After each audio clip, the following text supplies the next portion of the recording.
Her er en hurtig guide til, hvordan du hurtigt kommer over en ankelskade og forebygger ankelskader med kun 4 øvelser. Første øvelse her går egentlig ud på lige at få anklen i gang, få noget blod ned til anklen, så vi er klar til de næste øvelser.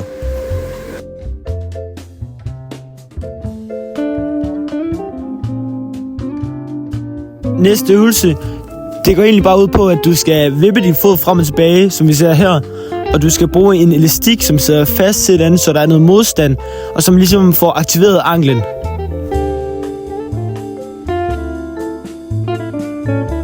Næste øvelse går egentlig ud på det samme, men hvor du ligesom skubber foden indad mod dig selv.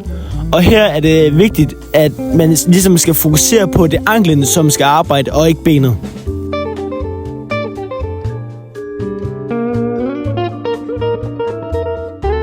Og vi skal selvfølgelig også have den anden side med.